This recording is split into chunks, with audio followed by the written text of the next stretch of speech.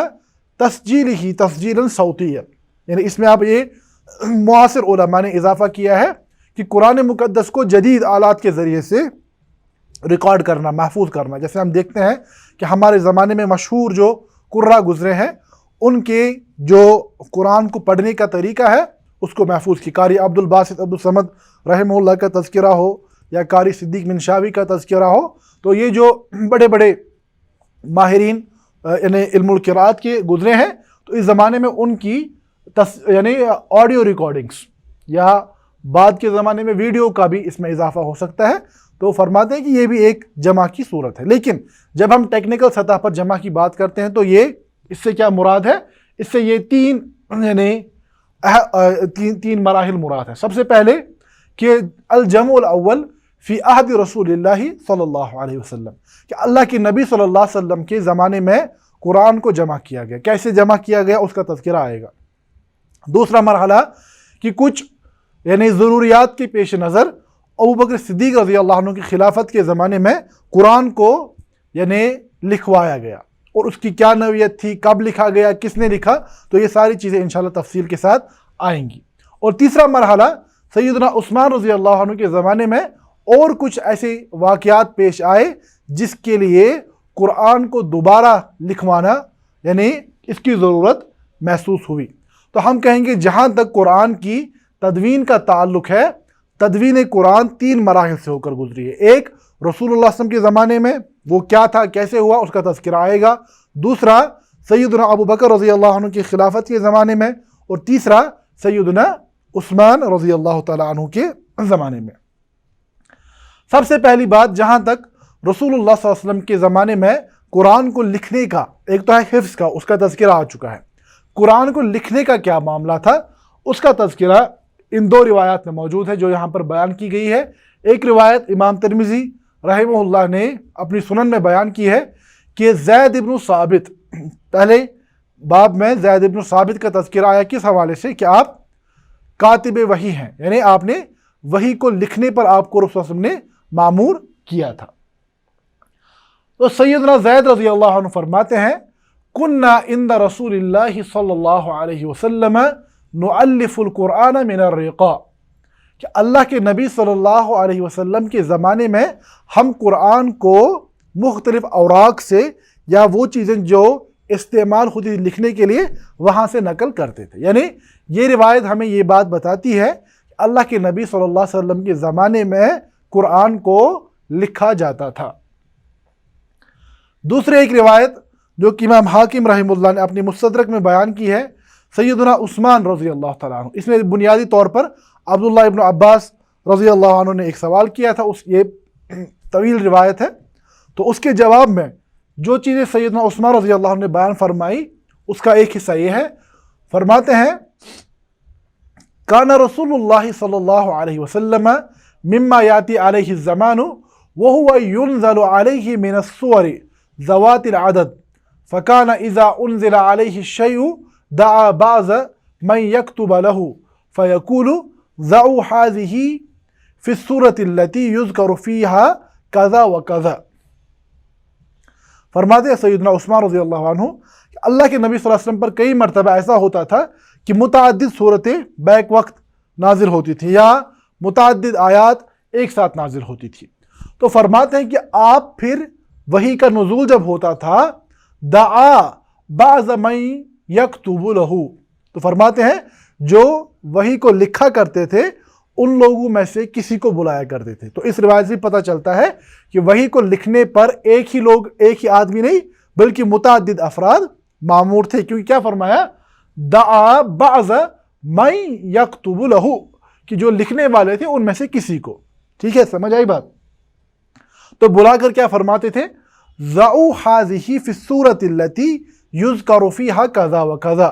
کہ اس سورت کو یا اس سورت کو لکھو فلاں فلاں جگہ پر، اس سورت کے بعد یا اس آیت کے بعد ان آیات کو لکھو. یا فرماتے تھے ضعوا هذه الآیات فی السورۃ التي یذکر فیہا کذا و کذا، کہ ان آیات کو فلاں صورت میں فلاں فلاں جگہ پر لکھو. تو یہاں کے بات سمجھ آئی کہ اللہ کے نبی صلی اللہ علیہ وسلم قرآن جب نازل ہوتا تھا آپ نے جو وحی پر لکھنے کے لیے صحابہ کو مامور کیا تھا ان کو حکم دیا جاتا تھا کہ آپ یعنی فلاں آیت کو فلاں جگہ پر لکھو. تو سمجھ آئی بات کہ قرآن کی آیات کی جو ترتیب ہے یہ اجتہادی نہیں بلکہ توقیفی ہے. توقیف مطلب کہ اللہ کے نبی صلی اللہ علیہ وسلم کے حکم سے لکھا گیا ہے. یہ صحابہ کا اپنا اجتہاد نہیں تھا کہ فلاں جگہ فلاں آیت لکھے. تو جہاں تک صورتوں کا تعلق ہے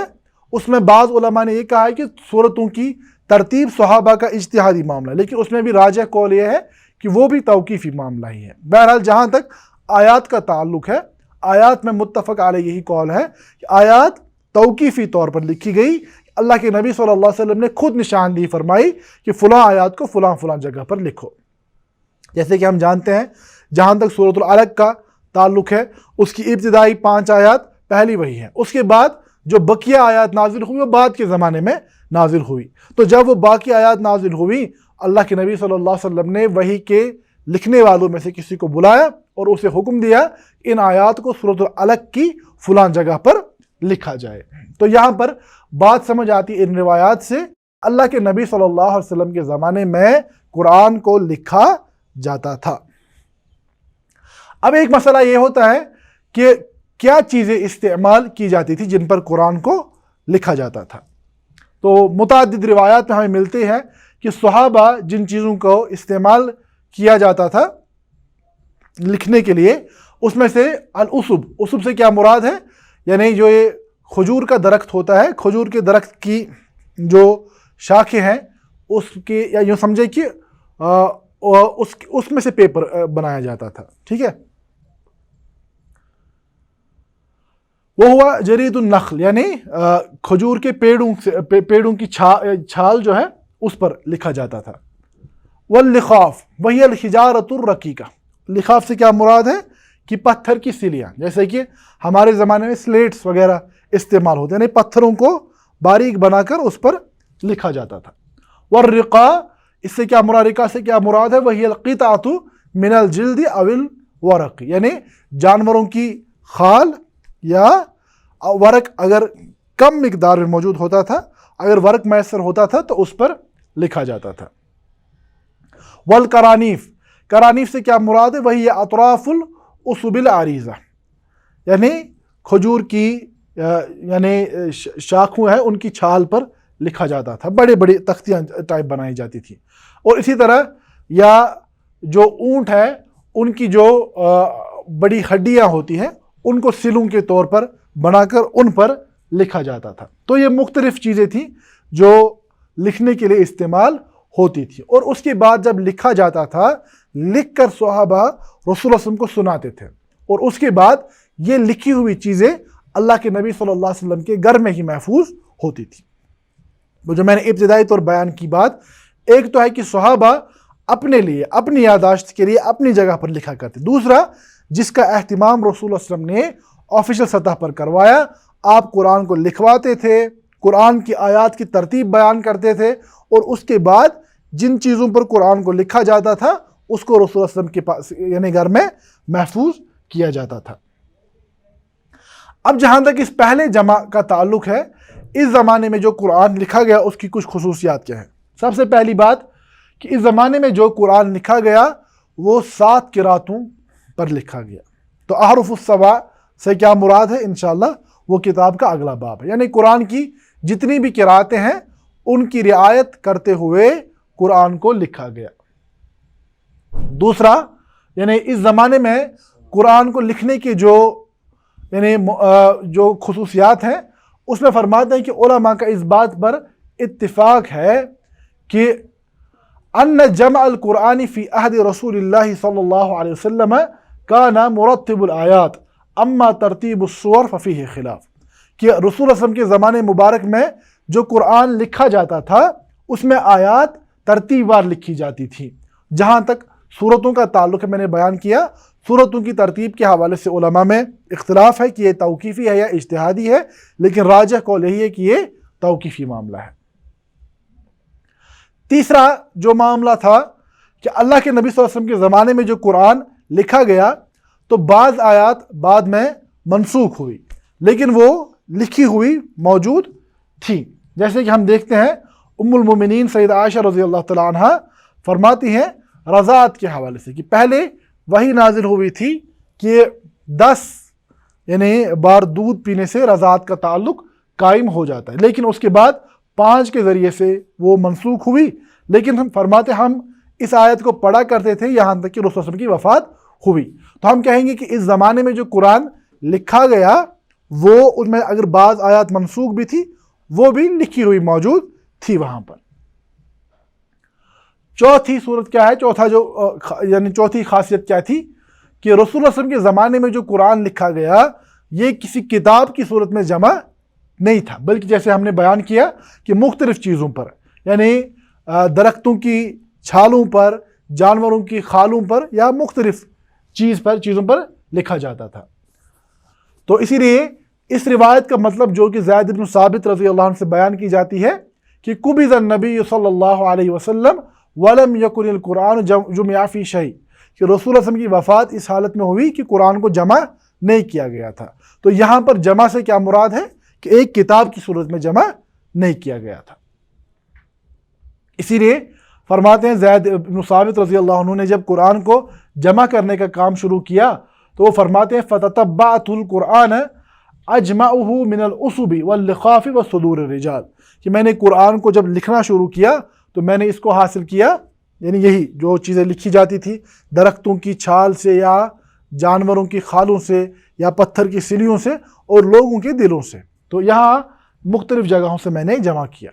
تو ہمیں بات سمجھ آئی کہ اللہ کے نبی صلی اللہ علیہ وسلم کے زمانے میں قرآن کو لکھا جاتا تھا اور رسمی سطح آفیشیل لیول پر لکھا جاتا تھا۔ اب ایک سوال پیدا ہو سکتا ہے کہ اللہ کے نبی صلی اللہ علیہ وسلم نے خود بطور کتاب یا مصحف کے کیوں نہیں قرآن کو جمع فرمایا؟ تو اس کی پہلا معاملہ جو ہے کہ اللہ کے نبی صلی اللہ علیہ وسلم پر قرآن ایک ہی بار نازل نہیں ہوا، جیسے کہ سیدنا موسیٰ علیہ السلام کو ایک ہی بار قرآن یعنی تورات عطا کی گئی، لیکن قرآن ایک بار نازل نہیں ہوئی، قرآن 23 سال کی مدت میں نازل ہوا۔ اسی لیے یہ ممکن نہیں تھا کہ آپ پوری کتاب کو ایک ساتھ لکھ پاتے۔ اور قرآن کا معاملہ یہ ہے جیسے کہ اللہ رب العزت نے فرمایا کہ آپ کے پاس جب بھی کوئی نیا مسئلہ آتا ہے الا جئناک، ہم آتے ہیں آپ کے پاس بہترین تعلیمات و احسن تفسیرا، اور بہترین جواب لے کر۔ تو قرآن جس ترتیب میں نازل ہوا اس ترتیب میں لکھا نہیں گیا، اور اس کے علاوہ ناسخ و منسوخ کا معاملہ بھی تھا۔ تو اگر آپ دیکھیں کہ آخری زمانے میں اگر رسول اللہ صلی اللہ علیہ وسلم نے کتاب کو لکھوایا ہوتا پہلے وقت سے، تو معاملہ کیا ہو جاتا کہ آخری وقت میں اس ترتیب کو سارا الٹ دینا پڑتا، یا یہ کہ منسوخ آیات کو دوبارہ سے علیحدہ کرنا پڑتا۔ تو ہم سمجھتے ہیں کہ جو یہ وحی کا مسلسل نزول ابھی ہو رہا تھا، اس زمانے میں قرآن کو کتاب کی صورت میں لکھنا ممکن نہیں تھا۔ اور دوسرا مسئلہ کہ اللہ نے یہ وعدہ فرمایا تھا سنقرئک فلا تنسى، ہم آپ کو قرآن پڑھائیں گے اور آپ یہ قرآن بھولیں گے نہیں۔ تو یہ کچھ معاملات ہیں جس کی بنیاد پر ہم دیکھتے ہیں اللہ کے نبی صلی اللہ علیہ وسلم کے زمانے میں قرآن کو بطور کتاب جمع نہیں کیا گیا۔ اب سیدنا صدیق اکبر رضی اللہ عنہ کے زمانے میں یہ معاملہ پیش آیا کہ مرتدین کے خلاف، جو دین سے مرتد ہو گئے تھے تو ان کے خلاف جو جہاد ہوا اس میں ایک بڑا معرکہ مسیلمہ کذاب اور اس کی افواج کے خلاف یمامہ میں پیش آیا. تو یمامہ کے اس معرکے میں بہت صحابہ شہید ہو گئے، جس میں روایات میں بعض میں 700 اور بعض روایات میں 7000 کا تذکرہ آتا ہے. تو اس میں 700 کا قول زیادہ راج ہے. یعنی تو فرما جیسے روایت میں آئے ان القتل قد استحر کہ بہت شدید قتال ہوا ہے یمامہ کی جنگ میں. جب وہاں پر حفاظ صحابہ کی ایک بڑی تعداد شہید ہوئی تو سیدنا عمر رضی اللہ عنہ نے مشورہ دیا ابو بکر صدیق رضی اللہ عنہ کو کہ اگر اسی طرح حفاظ صحابہ شہید ہوتے رہے تو ہمارا یہ معاملہ ہوگا کہ کہیں شاید قرآن کی حفاظت کے حوالے سے ہم کوتاہی نہ برتیں. اسی لیے ہمیں چاہیے کہ ہم کتاب کو ایک مصحف کی صورت میں، کتاب کی صورت میں جمع فرمائے. اس پر سیدنا صدیق اکبر رضی اللہ تعالیٰ عنہ کا کیا جواب تھا اور اس کے بعد قرآن کو کیسے جمع کیا گیا، کیا طریقہ جمع کرنے کا تھا، تو انشاءاللہ تعالیٰ وہ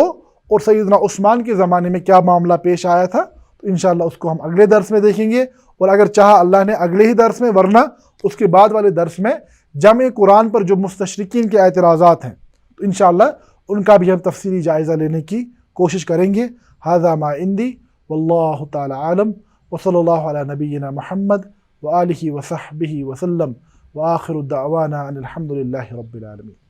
المنار المنار المنار المنار المنار المنار المنار اے امین علم و فن، اے حکمتوں کے انجمن، تجھ پہ نازاں ہے چمن، تجھ پہ نازاں ہے چمن.